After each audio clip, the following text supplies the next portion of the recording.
Happy New Year, January 1st, 8th day of Christmas, octave of Christmas, World Day of Prayer for Peace, Snow Day, Circumcision Day. Well, happy whatever you're celebrating today. And if you're Catholic, well, don't be confused because you're celebrating about, well, 8 different things on this 8th day of Christmas. Let's unpack that a little bit. Why don't we? Well, it is in fact the 8th day of Christmas. It is the octave day of Christmas. We've talked about octaves on here. That's when a feast is so big that you can't quite celebrate it all on just one day. So we take the one big day, like Easter or Christmas or Pentecost, and celebrate it for 8 days because you just can't have all that fun in one day. Well, Christmas is one of those days that gets an octave. 8 days. And today is the octave day. So for the last 8 days, we've celebrated Christmas over and over and over and over and over and over and over again. And today's the last day of that. So we celebrate Christmas again today. And, it's beginning to look a lot like Christmas here in Kansas City. The snow is coming down, and it is just gorgeous and beautiful, and a good day to stay inside. So it looks like Christmas. So that's kind of appropriate for the 8th day of the octave of Christmas. But speaking of the 8th day, it's also the 8th day of Christmas within the 12 days of Christmas that we're all familiar with. That whole observance, as it were, goes up to Epiphany on January 6th. So we're not quite there yet as far as that goes. We're still in the middle of that. So happy 8th day of Christmas. I hope you all get all those things that you need. The 8 ladies dancing and 7 swans swimming and 6 geese laying and 5 golden rings and all that stuff. I hope the gifts keep coming.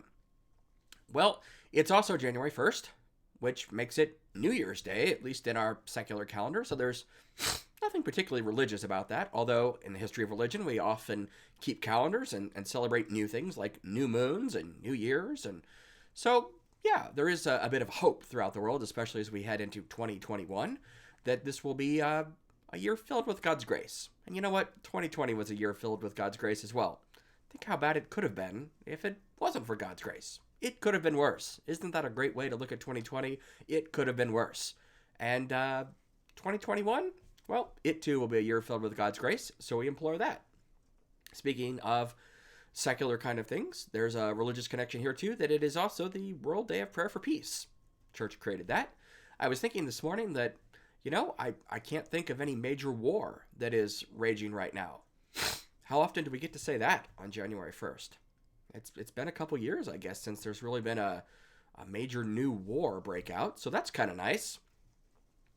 Give peace a chance. Well, let's give peace a chance in 2021. Wherever peace is still needed, especially we think of the Holy Land on this day where Jesus was born. Still not complete heavenly peace there in Bethlehem. We pray for peace throughout the world, especially the Holy Land today. So World Day of Prayer for Peace. We celebrate that. It is also the solemnity of Mary, the Mother of God. Well, that's a feast that goes back to the early days of the church and really got its definitive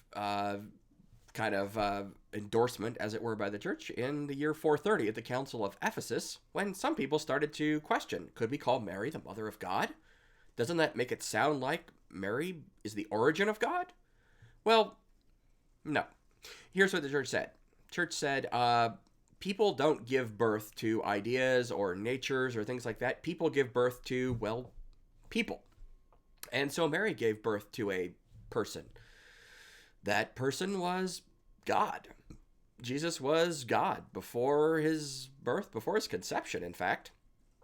While he was being born, after he was born, Jesus was God. Jesus was always God. So Mary gave birth to God, and that makes her the Mother of God. Notice that it says more about who Jesus is than it does Mary. If Mary gave birth to someone who was not God, well, just who was Jesus when he was born? And if he wasn't God, when did he become God?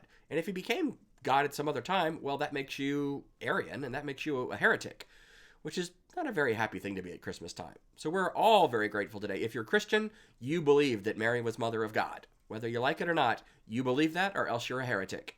Not just for denying Mary's motherhood, which is, well, that's dogma, so you'd be a heretic, but you'd also be denying, more importantly, that Jesus was God when he was born.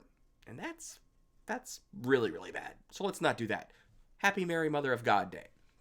Finally, it's also the 8th day after Jesus' birth, which is the date of his circumcision. Why do we care about that?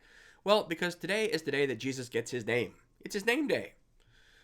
Remember, the angel Gabriel came to Mary and said, "You will conceive a son and you will call him Jesus."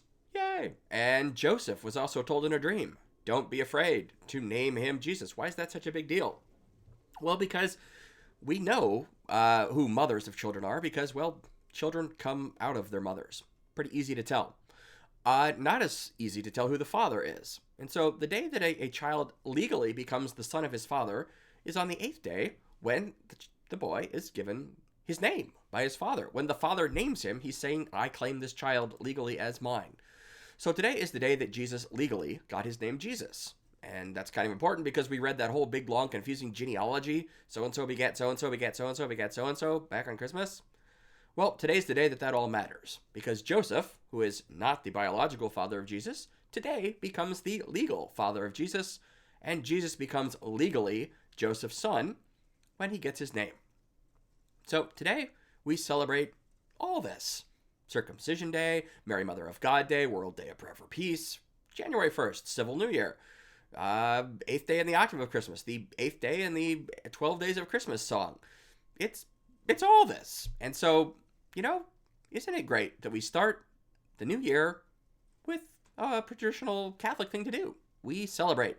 And since it's a brand new year, let's start off by celebrating, well, probably at least 8 different things on this 8th day, which is also the first day. So happy whatever you're celebrating today. And there's a lot to celebrate. I hope 2021 gives us even more things to celebrate. God bless you all.